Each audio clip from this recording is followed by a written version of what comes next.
So we're having some major fun back in the warehouse unboxing. Tuesdays and Wednesdays are our biggest receiving days for new merchandise. So we're gonna get this unboxed, Andy, and see what came in.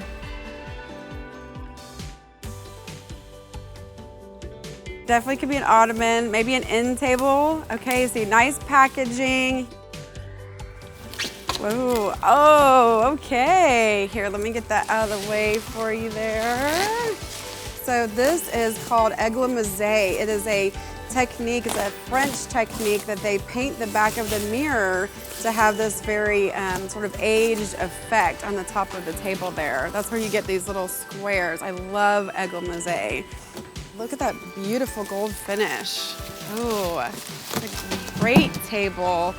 You get a little bit of traditional and a little bit of a more modern because of these very skinny, sleek styled legs. There's not a lot of fuss or carving or detailing going on, so I would definitely call this a more transitional piece. You can use it next to a sofa, you can use it in between a pair of chairs.